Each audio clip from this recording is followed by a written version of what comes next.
પાટણમાં વરસાદ બાદ રસ્તાઓ તૂટ્યા। રાધનપુરથી વારાહી જતો નેશનલ હાઈવે ધોવાઈ ગયો। નેશનલ હાઈવે પર ઠેર ઠેર ખાડાનું સામ્રાજ્ય છે।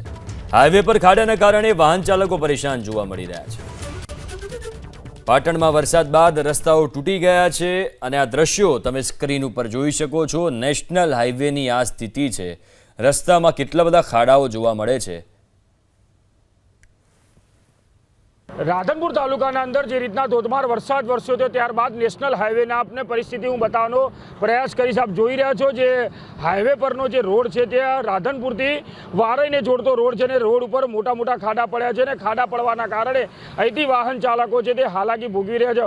આપ જોઈ રહ્યા છો જે ખાડા પડવાના કારણે વાહન ચાલકોને ગાડી છે તે ખાડાઓથી દૂર ફેરવીને લઈ જવી પડે છે, કેમ કે જે રીતના જે ખાડા પડ્યા છે ને ખાડા પડવાના કારણે એના અંદર પાણી ભરાય છે ને પાણી ભરાવાના કારણે ક્યાંક ટ્રક ચાલકો તેમજ વાહન ચાલકોને જો આ ખાડા ના દેખાય તો ક્યાંક ને ક્યાંક અકસ્માત સર્જાય તેવી હાલ તો પરિસ્થિતિ છે તે દેખાઈ રહી છે।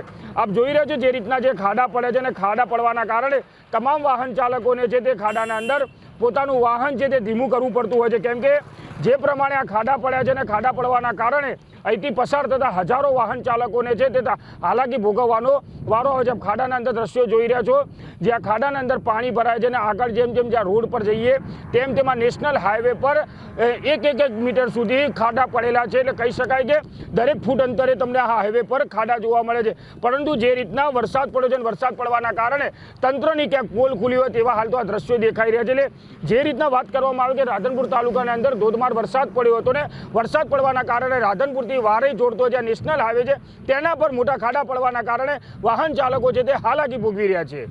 એજાજ મંસૂરી, એબીપી અસ્મિતા, પાટણ। રાધનપુરથી સાંતલપુરનો હાઈવે ખૂબ મોટા ખાડા પડી ગયા છે આ વરસાદના કારણે, એટલે વાહન ચાલકોને તો અનેક મુશ્કેલીઓ સર્જાઈ રહી છે આનાથી। વાહનને શું નુકસાન થતું છે? વાહનો ચલાવવા જ મુશ્કેલ છે, અનેક રીતે નુકસાન તો ખાડામાં પછડાય એટલે દરેક પ્રકારના નુકસાન ટાયરોને થાય છે અને નીચે બોડીને એન્જિનને બધાને। કેવા ખાડા પડ્યા છે? ખાડા તો જોઈ શકો છો કે એકદમ ખૂબ મોટા ખાડા થઈ ગયા છે, ઊંડા પણ ઘણા છે અને ક્ષેત્રફળની રીતે પણ ઘણા મોટા ખાડા છે। જે ટાઈમે પહોંચવાનો તે ટાઈમે પહોંચી શકાય? સમય તો સચવાય એમ જ નથી, સમય વધારે લે મુસાફરીમાં। નેશનલ હાઈવે નંબર 8 રાધનપુરથી વારાહી વચ્ચે વરસાદના લીધે ખૂબ જ ખાડા પડી ગયા છે અને વાહન લઈને તો જવાય એવું છે જ નહીં અંદર રસ્તા ઉપર। બહુ જ તકલીફ પડે છે। ખાડા તો બાઇકને એ તો ચાલે એવું છે જ નહીં, ગાડીઓમાં પણ ટાયર તૂટી જાય એવા ખાડા પડ્યા છે।